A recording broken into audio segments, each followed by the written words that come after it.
Hi, and welcome to the Spark The Heartz podcast. My name is Lizzie, and I'm an intuitive energy channel and a Reiki practitioner. This podcast is a safe space where we talk about spirituality, energetics, cycles, rebirth, and so much more. So while I'm in your field of awareness today, I hope you tune into the frequency of this episode with an open heart and a new sense of curiosity. As a reminder, you're a sovereign being, so take what resonates and leave what doesn't. Let's get started. Hi, and welcome back. It's nice to have you here today. I wanted to let you know that today's episode is going to center around Serpent Spirit, conditioning, projections, programming, upgrading, and I felt like it was a really good time to bring this up because it's part of our cycles. And it's something that's ingrained in us at times or programmed within us. And a part of recognizing cycles outside of you is to recognize what's in you. A really good way that it's been expressed to me and that really resonated for me was imagining my body as a computer. And everybody before me, like my parents, has computers as well. Understanding that when they came together, they created the program that is me. But they use their code, and you can think of it at like their DNA, because there's codex and DNA, and you get from both of them. And there's different parts that are shared because maybe your version 1.0 or version 0.5 or version 5.0. What I'm trying to say is if you have siblings, you got different versions of your parents and their systems were upgraded at different times depending on what was going on in their lives. And so I wanted to make sure that I shared this aspect in a way that is like real life relatable so that it's not so complex and hard to understand. So you can think of programs that you inherited from your parents as habits, ideas, thought forms, or even just way of seeing, feeling, and thinking about things. It hits at very different levels. So I wanted to shed a light on this and have you kind of ponder for yourself, like what is some programming that you inherited from your parents that you can see that they inherited from their grandparents and so on and so forth. On top of that is to also understand that if you're walking in this 3D world, and let's refer to it as the Matrix, we're tapped into this physical world. It's a network. We're all connected. There's certain programs that we're running in the background or in present for us, and we have an idea of who we are. But we forget sometimes that under the code that is at the surface that we know about ourselves, there's some unconscious, whether beliefs, ways of thinking, being, or feeling, and they show up when we interact with other people. So their programs can either help us like mirror back what's happening with us, reflect back, or they just really don't talk to each other. And what I mean like talk to each other is like, have you ever been on your computer? You're trying to hook up. This is funny because I was doing this earlier today. I was trying to hook up my tablet to my computer so they can talk a certain way. And it was until I tweaked the settings was when they can actually talk and transfer information over from each other in a more flow state, where before, because it was set up a certain way, I had my tablet connected like if it was a phone, and my computer was trying to understand it like, oh, it's a phone, you can make phone calls from me. And I'm just like, no, I want to connect it as something where you have a file extension and we can basically transfer over my audios or photos, whatever I need to. But because the settings were off for how the communication can happen before them, there was no flow state. So this is what I mean when we interact with people running different programs. Sometimes we're trying to have conversations and it just doesn't flow because maybe their settings or the way they see the world, feel the world, hear the world is completely different. I want to touch on how that whole saying of people can only meet you where they're at. It's a very true saying. A part of that is because of the conditioning that we've undertaken. And I want to give you the definition of conditioning. Conditioning is the process by which external influences shape a person's thoughts, actions, and beliefs. These influences can come from family, society, and personal experiences. So not everyone has those same type of influences or experiences. And so when we integrate them into our being, they come out at different tones, different frequencies, so to say, different vibrations. And what somebody might have interpreted as a positive experience, another might have interpreted as a negative or had no feeling about it. So conditioning at its core is anything that influences your thoughts, actions, and beliefs. I want you to think about that. It's anything outside of you that influences to shape your thoughts, your actions, and your beliefs. Now, to give you an example of conditioning, I can remember when I was a young kid, between the ages of 4 to 6, but I remember having conversations with my grandma on my mom's side. And she was really good at conditioning because this is my Mexican grandma. She was like, you don't talk to your parents this way. You have to respect your mom. When elders are talking, you don't speak. Like children are to be seen, not heard kind of a thing. And she would have this way of making me feel like less was more, but not in the positive aspect. So like, I have to bring this up because I feel like she was part of the shutting down the talking because she didn't really care to know who I was. It was more like, okay, you're my grandchild, you're here, but that doesn't mean I have to listen to you. If anything, you need to listen to me. So it's like that typical conditioning in the cultural aspect of calladita te miras más bonita. So like quiet, you look prettier. So I'm just like, I got that at a really young age. And it stumped me for a while until I felt more comfortable about talking about certain subjects or certain things that were going on. That's a part of conditioning. Whether it's family or not, it's things outside of you. And you can also think about how it can positively affect you, because I know that there's like shows personally that have helped me have empathy and compassion because of what I would see. Like Pokemon, the movie, I remember when that came out, we got the Pokemon cards, we're at movie theater, and like Ash literally sacrifices himself to save Pikachu and all the other Pokemon, and literally Pikachu's tears brings him back to life. And I was just like, oh my God. So that was like one big thing for me, as well as different shows. I remember just tuning into different messages, and at the time maybe I wasn't fully conscious, but I can tell that I was absorbing a lot of information about compassion, empathy, and just like shows can influence or commercials can influence kids to want things or tune into things, like it has to hit you at a certain level where you allow it to. So that's some examples about conditioning. Now I also want to move on to projections, because this is also another thing.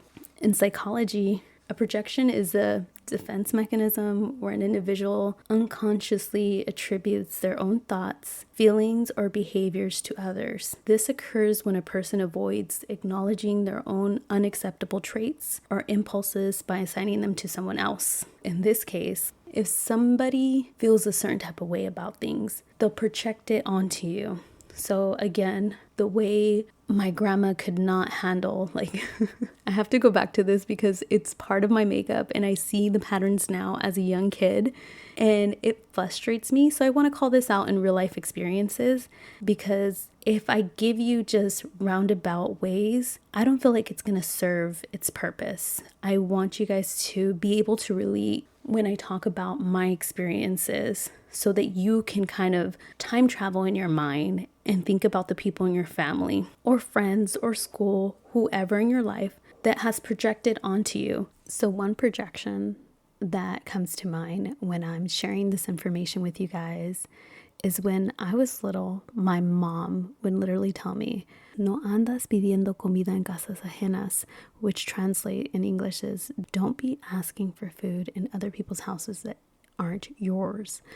And I used to think as a kid, like, okay, I want to ask. But now as an adult, I can see that that's a projection.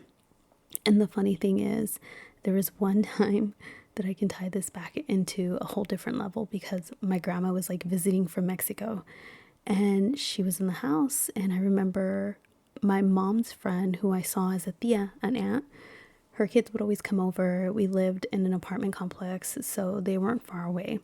And they were used to like coming into our house and easily like opening up the fridge and grabbing what they want. And I thought it was funny that my mom would allow it in our house, but didn't allow it when we went to other people's houses. So somehow, some way, she was projecting her feelings or her thoughts, her insecurities about it. And going back to my grandma, I remember they opened the fridge and she's just like, "Hey, chamaco, what are you doing?" Like everything in Spanish. So like chamaco translate like, "Hey kid, what are you doing?" And she got so offended that they opened the fridge. And for me, as an adult now, I can totally see that as being a projection, because I was told at a very young age, you're not supposed to be asking for food in other people's houses. And for a while, I'd be so shy when people would offer things because I was fearful that I was going to get in trouble for accepting something that someone offered me. In hindsight, you can call this being manners, but what are manners? It's societal programming, it's conditioning at its core, and projections do help this happen.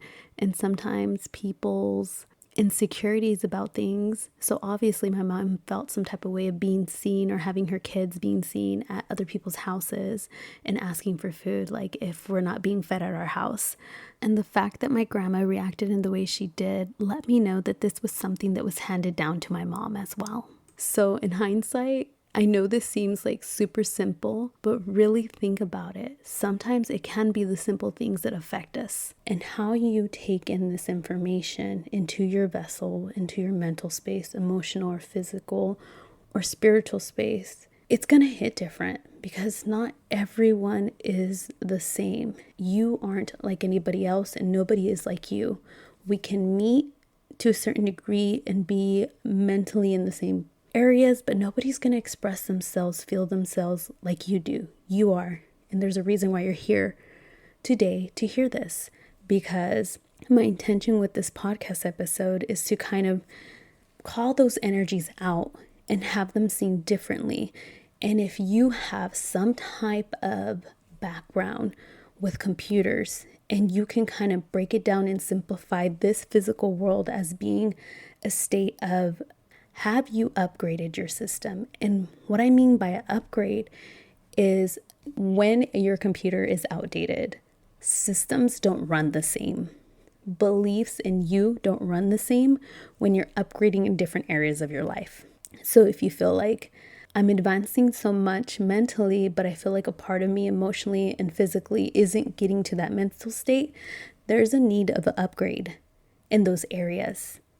Because you've upgraded so much in the mental space, but have you attended to the emotional and physical? And each state of your being needs to be upgraded differently. Now, going back to the analogy of when your computer is outdated, your software, your old software cannot speak to the new software. Your old software cannot speak to the new software. I really want you to hear this, because I want you to think about your body. I want you to think about your emotions. I want you to think about your mind. If you have been upgrading yourself in different areas of your life, but you're not tending to the areas that you feel are kind of falling behind, there's a reason. There's certain conditioning, projections that are coming up so that you have that understanding. But now let's focus on the upgrading. How can an upgrade feel like, look like, and be like?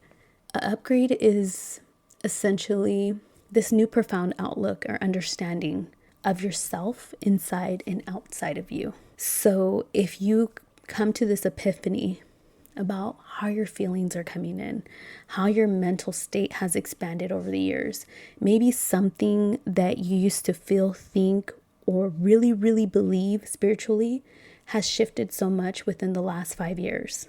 I know personally, 5 years, 2020, COVID, like that was a big thing all over the world, not just here in the States. Like literally it impacted the whole world, and it hasn't been the same since. It was hitting everybody at different levels, but it was like a forced societal upgrade, in the sense of it got us to stop things. It got us to stop our programs, our daily habits switched, our way that we felt, we thought, we moved in this physical world switch, because that really halted a lot of our usual activities that kept us in the same cycles, kept us in the same belief systems, projections, and conditioning. And I feel like as a society, after that, that really blew up a lot of things within ourselves and outside of us. And I feel like that was a really, really big moment on this earth. And even since then, there's been so many, like, I want to call them activations, upgrade moments, and like points in our being to really like look at ourselves. Look at ourselves inside, look at our family, look at our immediate circle, look at our society, our communities, and become more aware. So an upgrade is something that transcends and really reaches out, not just within you, but outside of you. And what I mean by that is when you change your mental states, your emotional states, your physical, and your spiritual, when you enter spaces and talk to people, that switches up. And an upgrade is to take you from being an outdated version of yourself to a new version of yourself that's running more in alignment with spirit, with your soul, with your heart, with the earth, with the cosmos, with your soul's calling. It's whatever fuels you to be not just the better version of you, but to feel more like you. Like you're shedding layers of old programming, conditioning, and projections that were handed to you when you were born into this world, through the experiences that you had. And I feel like this year is 2025. It is the year of the snake. There is such very powerful transformational energy here that I don't want you guys to lose out on or think like this is way too much. I'm overwhelmed by everything that's happening. No, it's a moment to kind of reflect, get centered with yourself, and do the things that support you in becoming more of you. Slowing down can be a good thing. If 2020 taught me anything, was that we slowed down so much and it caused the environment to change. So the snake spirit is coming in to remind us that transformational energy is here for all of us. Speaking truths about how transformation isn't always a comfortable or an aesthetically pleasing process, but necessary. I shared this on my Instagram post, I think back in January. I wanted to kind of tune into the frequency of what the year of the snake, not just at its core, but its essence, can help us with. I was being reminded about how snakes need the right environment to shed their skin. I talked about the rose bush on the last episode. Like having an awareness of what your environment is right now can really propel you to interact with your reality, your life on a whole different level. I also want to remind you that your environment isn't only physical spaces, but people, emotions, thoughts, and energies that can inhabit the spaces you frequent. So why I'm bringing up the serpent spirit now is because it's the perfect representation for deprogramming. And I know at the beginning of this episode, we talked about projections, programming, and upgrading. But now what happens in the process of upgrading? You're deprogramming your system. Have you ever looked at when you're upgrading a file, you see a bar go across your screen and it's like taking folders from one place to another? So it's overriding the system. It's literally deprogramming it and bringing in new things. So as you're bringing in new things into your awareness, your being, remember that you're doing this in a sense of clearing. And it's important to call in the things that you want more of. So as you're upgrading your system, you're upgrading your thought process, your emotions, your way of being. There's old things that need to be cleared out. It's easy to say this in the term of a computer so that you can have this understanding, but how it turns up in the physical can be very different. So speaking from personal experience, when I've been pushed by my inner world to, in a sense, upgrade, there's this resistance because it's comfortable to be in the familiar. It's comfortable to not have to switch up habits or thoughts or ideas because it's easier to just stick with what's there.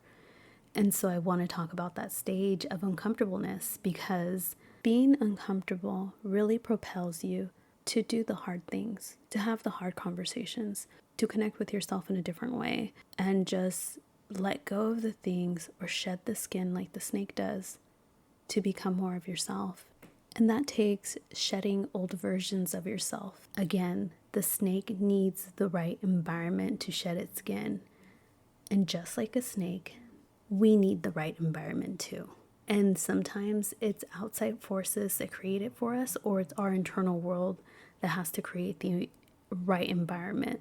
So this is why I'm having you kind of reflect on, what is the environment around you, and is it supporting you to shed that skin and be a healthier version of yourself? Because when a snake is shedding the right way, it's growing physically, it's able to take in more nourishment, it's able to expand. You are that. So I started by using the analogy of a computer to understand programming, conditioning, upgrading. But when it comes to explaining how the process of transformation comes in and deprogramming, I feel like the snake is an awesome totem for this. And this is a relationship that I've had with the snake serpent for a very long time in my personal life. Next podcast episode is going to center on how to work with snake medicine for yourself. And I also share about my personal experiences throughout my life where the snake spirit has shown up multiple times. And I never knew that it was a calling to work with it, because it was, how do I say this, programming, conditioning, and projections that were placed on me from like family, media, fears, or beliefs from others. It made me see the snake spirit in the physical as something not safe, when in reality, in the spiritual sense, it comes in to help us shed the old and grow anew. If this is hitting home for you, if you have had the same type of experience, know that you're not alone. Or if maybe there's a different totem in your life that's shown up for you since you were a kid, insert it now. And pay attention to how that kind of ties into what's been around you for a very long time.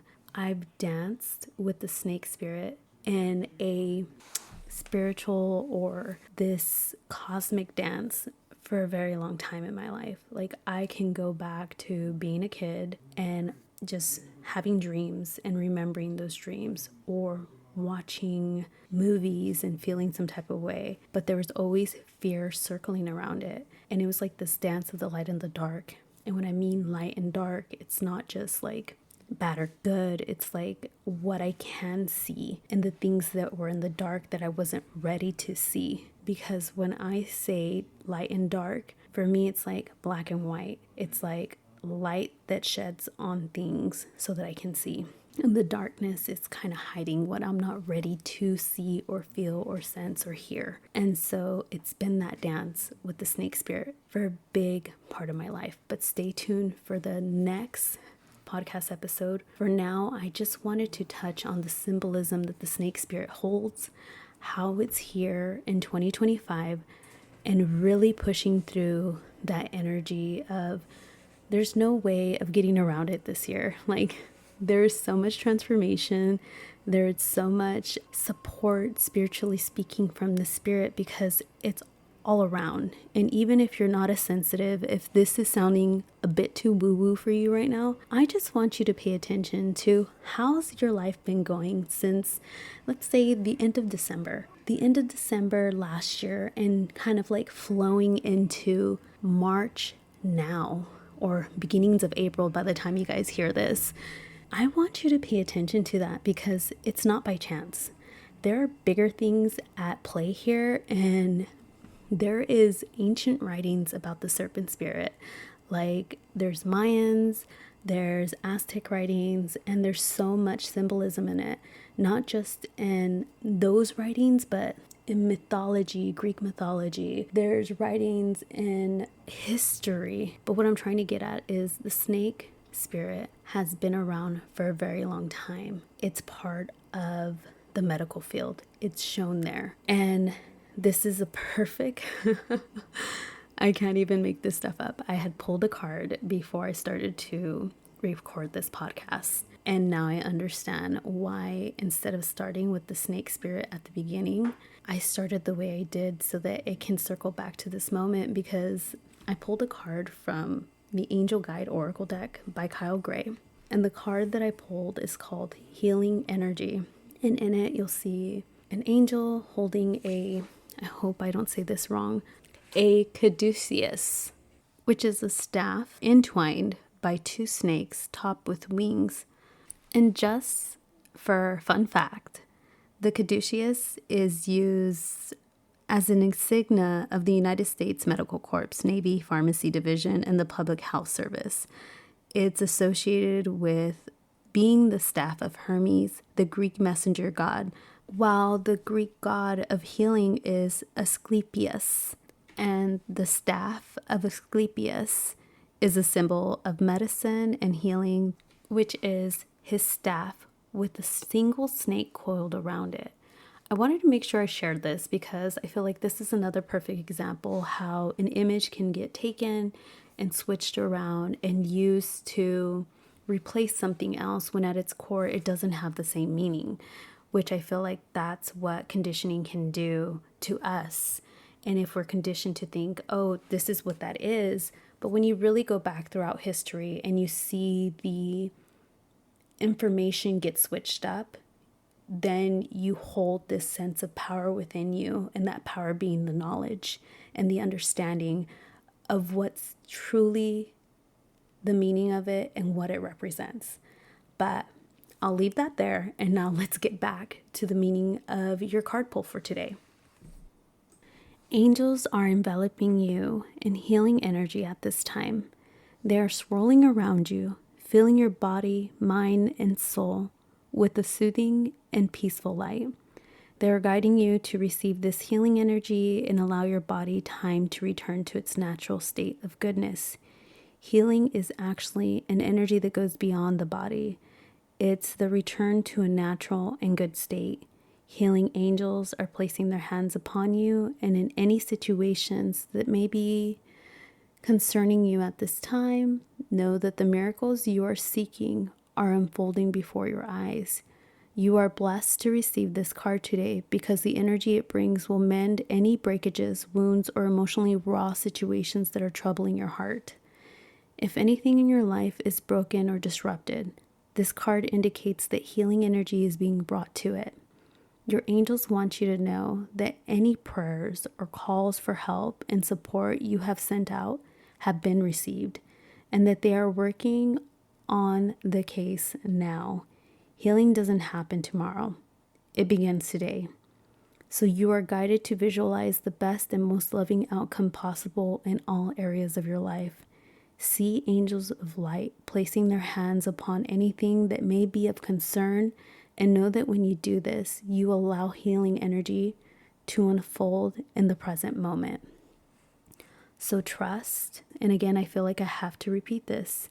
See angels of light placing their hands upon anything that may be of concern, and know that when you do this, you allow healing energy to unfold in the present moment.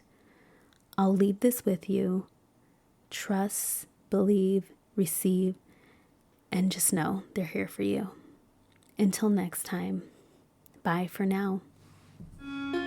Thank you for tuning in today. To stay up to date on all my happenings and offerings, I invite you to follow me on my YouTube channel and Instagram, which is at Spark The Heartz with the Z at the end. If you'd like to work with me one-on-one, please see the links to my booking page and website on the show notes of this episode. Thank you again for tuning in, and I look forward to our next gathering. Bye for now.